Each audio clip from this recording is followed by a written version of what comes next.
the I-495 bridge, infrastructure throughout the state, and the state transportation budget, all controversial issues. We'll talk to the man in charge. This is the Delaware Way. Hi, I'm Larry Menti. Welcome to the Delaware Way. We are pleased to be joined by the Secretary of the Delaware Department of Transportation, Shailen Bhatt. Sir, thank you so much for being here. It's a pleasure. I want to start off with I-495 because it was in the headlines for so long, and there's still, to me at least, maybe not to you, there's still a lot of unanswered questions. First of all, the number one question I have for you is 55,000 tons of dirt piled up, and satellite images show they piled up over 2 years. How does the Department of Transportation miss that? Well, I think that, and as somebody who doesn't work in the industry, it's a very valid question. Like, how does that get missed? I think there's a couple of things. One, we inspect all of our bridges every 2 years. So when we inspected that bridge, it's 2014. So in the summer of August of 2012, if you go back to the satellite imagery, there was no dirt there. Okay. So all the dirt was subsequent to the last inspection of the bridge. Secondly, Christiana Avenue that runs underneath 495, that's not our road. And so there's no reason for a DelDOT vehicle to be under that bridge, except when a bridge inspector would go in. So it was to be inspected in October of 2014. And had we gone out there, we would have seen the 55,000 tons of dirt.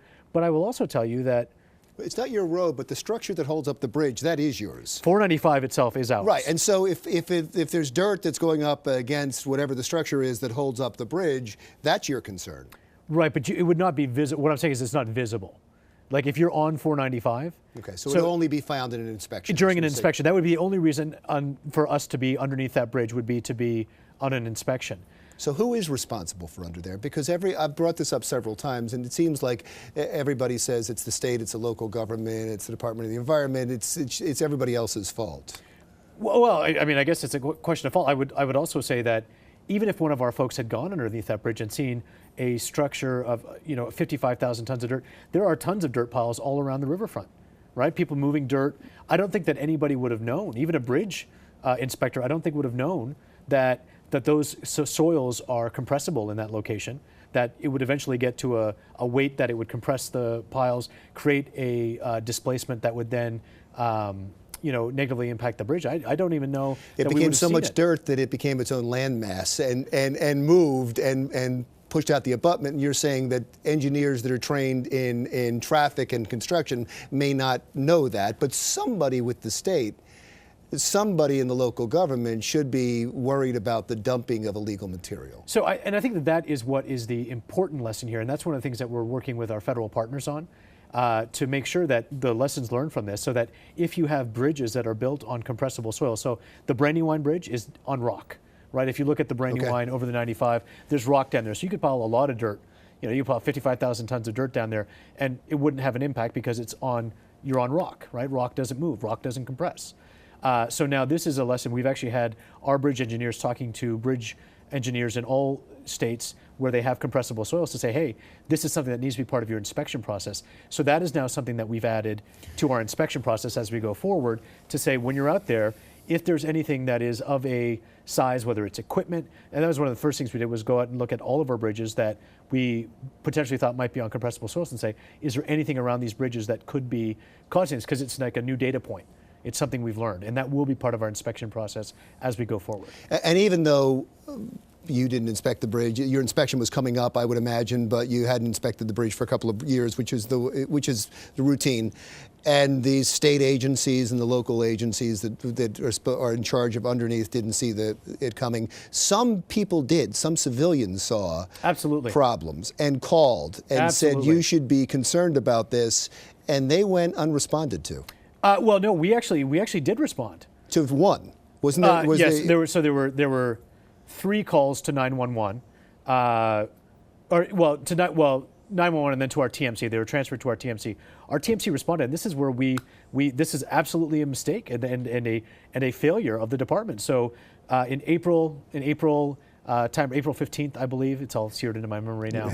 In April, a gentleman, I think he owns a body shop down in the riverfront area. he called, and you read the transcript, and he says, my brother works on bridges. I do body work. I know what I'm talking about. And there's something going on with this bridge. I've been driving this bridge for 15 years.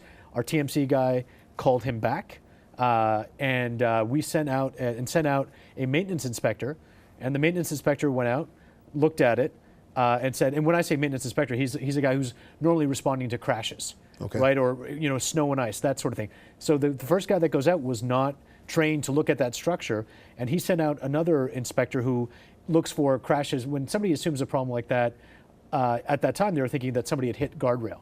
So he's describing a guardrail issue. So, maybe somebody has crashed into guardrail, and the inspector missed it. And so we have taken the appropriate actions within our department to deal with any of the failures that may have occurred. What we've also done is we've changed our procedure. So now, when somebody calls about what we're considering to be a high priority structure, so it's either a bridge, a dam, a dike, one of those big signs, or an electrical, one of the big electrical fixtures, that comes in, and an engineer goes out along with one of our bridge engineers, and our chief engineer has to sign off on it within 48 hours. So it can't just get closed out, because that was the other failure that we had. Somebody responded, didn't see anything, and then it got closed out where it should have been followed up on. So what we've done is we've looked back, we've said, okay, here are the mistakes that we've made, and here's a new process that we put in place so this can't happen again. How much money, I know a lot of it was federal money, most of it was federal money. How much state money was spent on that? So it's about a $45 million repair. We did qualify for the federal emergency relief funding, and we're very grateful to the congressional delegation, the governor, for working with the feds and the Federal Highway Administration itself, to step up like that. And I want to be very clear, if we had not been inspecting that bridge properly, or if it had been deemed to be the fault of the department, like the department had allowed that soil to be stockpiled there, then the department would not have been eligible for the federal relief funding, and it would have been all a Delaware issue to pay for. And so the way the federal funding, and I used to be at the Federal Highway Administration, so the way it works out is it's 100% of your emergency or temporary repairs and all the costs associated, like your traffic control, and then 90% of the final. So rough split's about 20 and 20, and so DelDOT is responsible for 10% of the final $20 million, so it's about a $1.5 to $2 million expense at this point. And I read that you hired a law firm to try to recoup that money? Well, so we've hired, and I can't talk about legal issues, but we have retained counsel, and the intent being that we're going to go after responsible parties, and the federal government is working with us to recover as much of the money as possible, because even though it's federal money, it's still taxpayer money. And so if there is responsibility that lies with other entities, they will end up paying their fair share of the burden. It does raise the question about other bridges in the state, and yes, we'll talk more about that when we continue on the Delaware.